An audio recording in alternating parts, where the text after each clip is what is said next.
Today I have come up with you a new chapter, that is natural vegetation and wildlife. Okay, see here, before I start this chapter children, I just want to tell you what is the difference between vegetation and natural vegetation. What is vegetation children? Plants which are grown by you in your garden. For example, if you grow any rose plant or jasmine plant in your garden, that is vegetation. Okay, that's why crops which are grown by a farmer also comes under vegetation. Got it all of you? So that is called vegetation. Now what is natural vegetation? Plants which are grown naturally without the human aid. Human aid means human help. Okay, so when they grow naturally by themselves, it is called natural vegetation. So the trees which grow themselves naturally in the forest, those are called natural vegetation. Here we go. So vegetation, here virgin vegetation. What's the meaning of virgin vegetation? Virgin vegetation means same natural vegetation only which is left undisturbed by human beings for a long time. Okay, virgin vegetation means natural vegetation which is left undisturbed, okay, for human beings for a long time.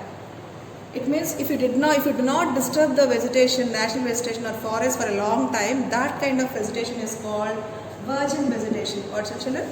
Virgin vegetation. Okay. Now some important words in this chapter. Say it was given flora and fauna. What's the meaning of flora? So all the plant community comes under flora. And what is fauna? All the animal species, they comes under fauna. We call all the animals as fauna and we call all the plants as flora. Children, in our India is occupied 12 mega biodiversity in the world. Children. We are occupied 12th place in the mega biodiversity. See, mega means very big. In the biodiversity, we have occupied 12th place in the world. Okay, and that too, in India we have 47,000 plant species, children. So, with this 47,000 plant species, India occupied 10th place in the world. 10th place. First, second, third, like that, no? 10th place we occupied in the world, children. But only in the Asian continent, we occupied 4th place. In the world, we occupied 10th place. In Asia, 4th place. Where? In the plant species. In which area, children? The plant species. Okay. And now we have 15,000 flowering plant species, children, in India. We have 15,000 flowering plant species which accounts for 6% of world's total. In 100%, 6% of flowering plants are in India. Okay. And now here non-flowering plants. What about the non-flowering plants? The plants which does not give bloom the flowers? No. So those non-flowering plants like for example ferns, algae, fungi is also exist in the India. Okay, fine. Next. When it comes to the animal, it means animal species, children, we have 90,000 variety of animal species are there. 90,000 variety of animal species. Only that animal species 90,000 and we have large, enormous number of fish. Okay, variety of fish, children. So both in fresh waters which are available in both in fresh water and marine waters. Got it all of you? We have variety of fishes, children, in both the fresh and marine waters. So the huge diversity of the flora and fauna is due to the following factors, children. What are those? Factor number 1, land. Number 2, soil.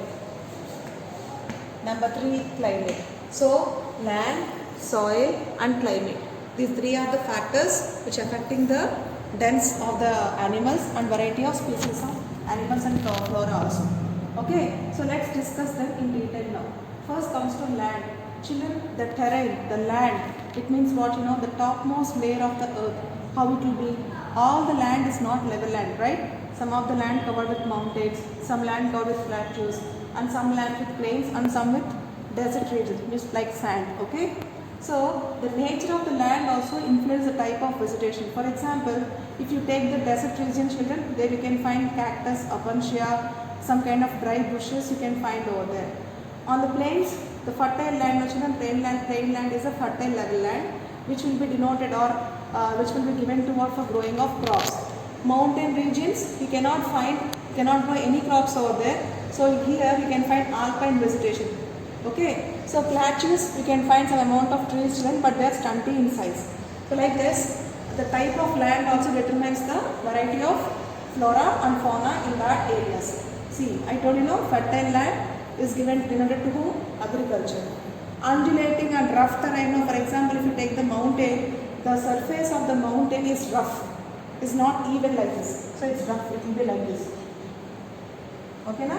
So it's rough and undulating terrain children. So on those areas we can find grasslands and woodlands. So on the mountains also you can find forests, no? Those we can say woodlands. So, and these grasslands and woodlands, they provide shelter for the wild animals. Got it? Now comes to soil. The second factor is soil children. Different types of soil support different types of vegetation. All types of soils will not have same kind of vegetation. Different types of soil support different types of vegetation. For example, sandy soil support thorny bushes, cactus, acacia, which we have discussed earlier, no? And wet deltaic soils, no? Mangroves and that kind of trees you can find over there. If you go to the hill slopes, you can find conical trees. So the trees will be like this. Okay, na? These are the conical trees. So this kind of trees you can find on the hill slopes. So based on the type of soil, based on the type of terrain, so the vegetation also changes. Likewise, the wildlife also changes. Now comes the third factor, which is called climate change. So again, this climate comes under three sub-factors. Those are temperature, photoperiod and precipitation. Photoperiod in the sense sunlight. What's the meaning of photoperiod? Sunlight. What's the meaning of precipitation? Snowfall, rainfall. All these are forms of precipitation. So now let's discuss the sub-factors of climate. First one, let's take the temperature children. It's the most important factor in the climate because the more the temperature, the trees grows more faster. The more temperature, trees grow that much faster. The less temperature, that much stunty.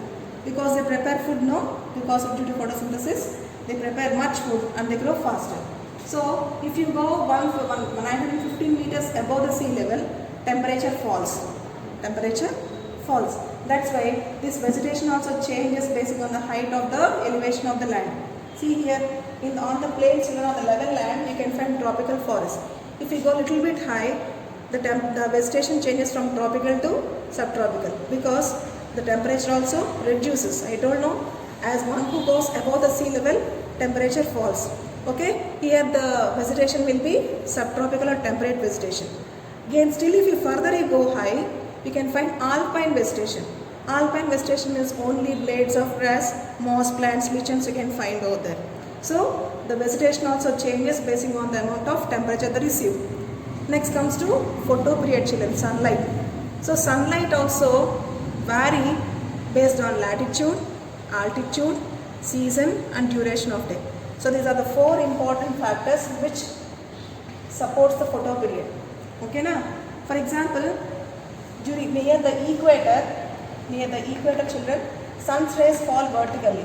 So here there is a more amount of temperature. That's why you can find evergreen forest over there in this region. Okay, and altitude. Altitude I told if one who goes above the sea level, the temperature, the climate changes and the vegetation also changes. Now season. For example, if you take summer, the day is very hot. It receives more amount of temperature. If you take winter, the day is moderate.